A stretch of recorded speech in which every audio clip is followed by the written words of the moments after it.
जय श्री राम।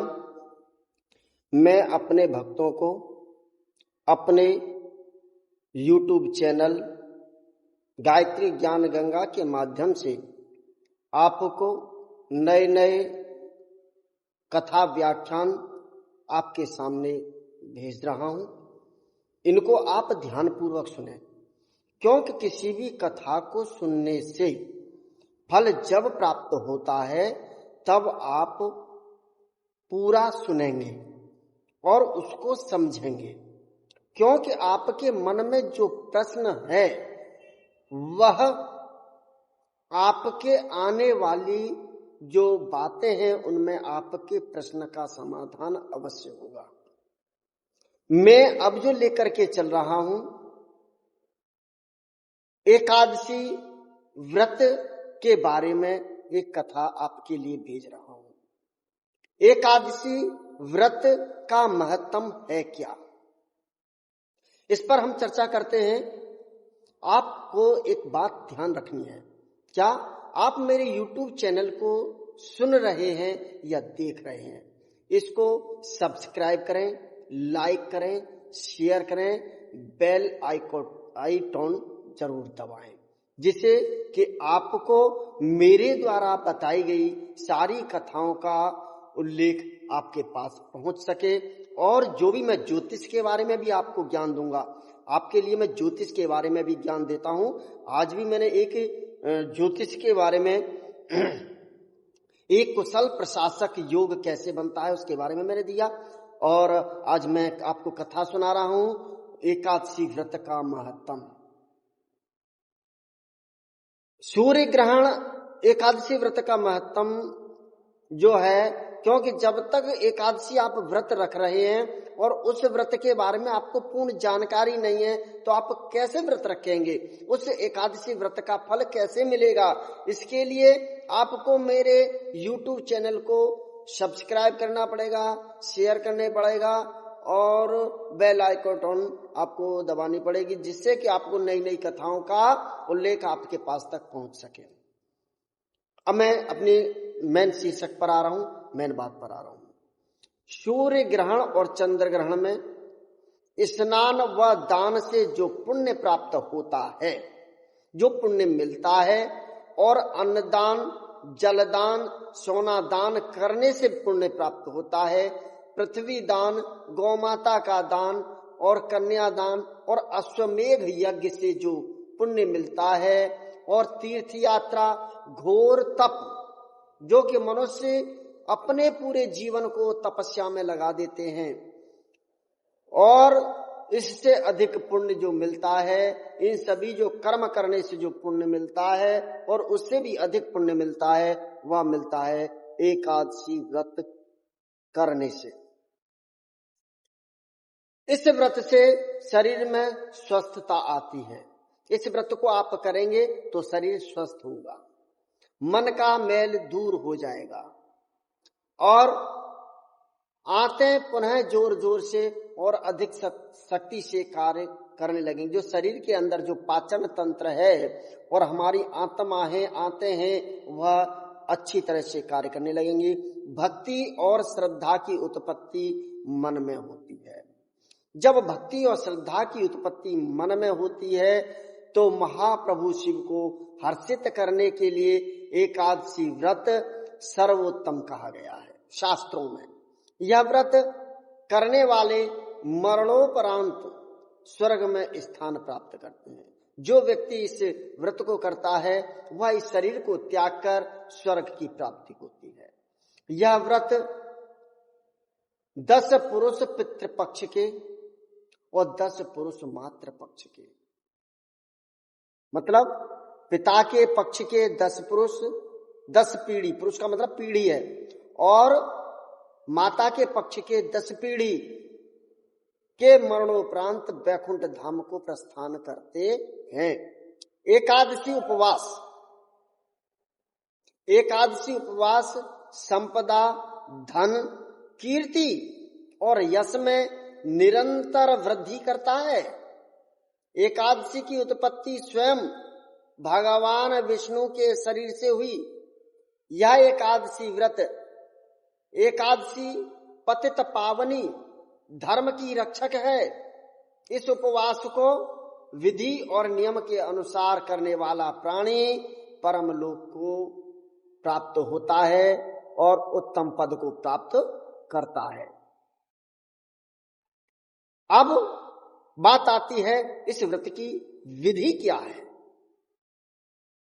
उपवास करता, जो उपवास करना चाहता है, जो व्यक्ति जिसने संकल्प लिया है कि मैं एकादशी व्रत करूंगा, उसे दसवीं तिथि, एकादशी से एक दिन पहले दसवीं तिथि को मांस, प्याज और मसूर की दाल का त्याग कर देना चाहिए और रात्रि को स्त्री का सहवास से दूर रहना चाहिए, ब्रह्मचर्य का पालन करना चाहिए।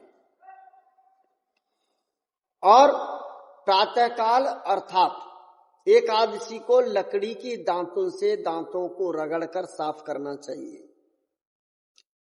उसके बाद नींबू, जामुन और आम के वृक्ष के पत्तों को चबाकर अपनी उंगली से कंठ की सफाई करें, क्योंकि गले में जो हमने कुछ खाया है वह जो अशुद्ध है, उस गले को नींबू से या जामुन से या आम के पत्तों के चबा करके आप खा जाएंगे तो वो कंठ साफ हो जाएगा।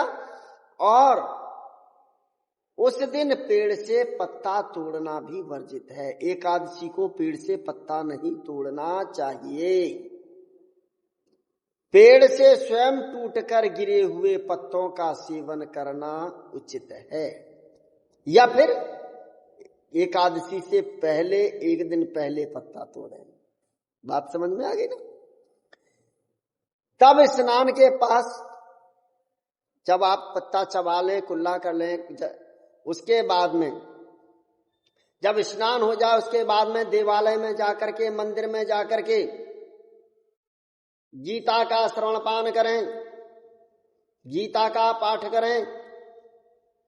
तब देव मूर्ति के सन्मुख वचन लें, मेरे बिहारी जी के सामने खड़े हों और प्रतिज्ञा करें कि मैं आज से चोरी करने वाले और पाखंडी स्त्री पुरुषों के संसर्ग में से अपने आप को अलग रखूंगा। संसर्ग मतलब उनसे दूरी बना करके रखूंगा।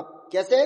मैं आज चोरी करने वाले और पाखंडी व्यक्तियों के साथ अपना संबंध नहीं रखूंगा, उनसे दूरी बना करके रखूंगा।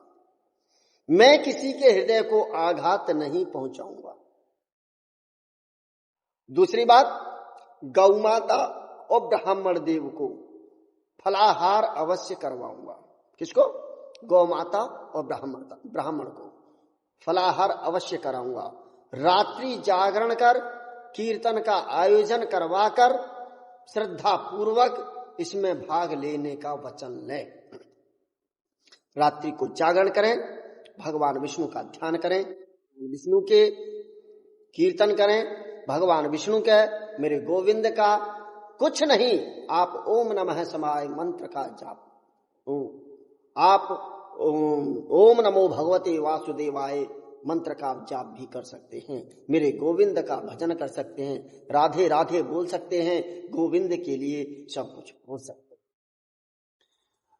उसके बाद दीपमाला के प्रकाश से देवालय और जागरण स्थल को, दीपमाला मतलब दीप, जैसे कोई 108 दीपक जलाए या 21 दीपक जलाए या 11 दीपक जलाए, दीपों की माला बनाए और जागरण स्थल को, जहां पर आपने अपना जागरण किया है, वहां पर पूजन कर रहे हैं रात्रि में, उस स्थल को प्रकाशवान बना दें, किसी प्रकार की कमी न रहे। और 12 मंत्र का जाप करें। ओम नमो भगवते वासुदेवाय, ओम नमो भगवते वासुदेवाय, ओम नमो भगवते वासुदेवाय के इस मंत्र को स्मरण करने का भी वचन ले लें। और यह भी सोचें कि मैं सहस्र नामावली वाले परम पूज्य विष्णु को कंठस्थ करूंगा और उनके भूषण आदि का निर्माण कराने का भी वचन ले लें। उसके बाद में देवालय, देवालय मतलब मंदिर में, भगवान के मंदिर में जाकर के, मेरे गोविंद के मंदिर में जाकर के प्रार्थना करनी चाहिए। और क्या करनी चाहिए? हे प्रभु, हे देव, मेरी लाज के आप ही रक्षक हैं। अब हे प्रभु, मेरे वचनों की रक्षा करें। प्रभु निंदक से भूल से भी वार्तालाप न कराएं। और जो प्रभु का निंदक है, जो मेरे गोविंद की निंदा करता है, ऐसे व्यक्ति से दूर रहें और सूर्य नारायण के प्रातः काल दर्शन करने चाहिए। और मेरे प्रभु से अपने कुकृत्य के लिए क्षमा मांगे। अपने कुकृत्य का मतलब अपने किए हुए गलत कर्मों के लिए गोविंद से क्षमा याचना करनी चाहिए। एकादशी को झाड़ू न दें। किसी को एकादशी को झाड़ू नहीं देना चाहिए। ध्यान पूर्वक सुनने का।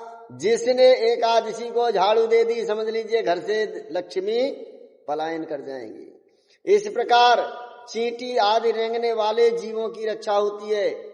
और इस दिन बाल काटना व अधिक बोलना भी वर्जित है। एकादशी को बाल नहीं काटने चाहिए और अधिक भी नहीं बोलना चाहिए, परंतु अन्नदान करना पुण्यवर्धक है। एकादशी के दिन आप अन्नदान करेंगे तो वह आपको फल की प्राप्ति होगी। झूठ बोलना, कुकर्म करना वर्जित है। वर्जित मतलब नहीं करने चाहिए। शिव उपासक, जो भगवान शंकर के उपासक हैं, दशमी युक्त एकादशी का उपवास करते हैं।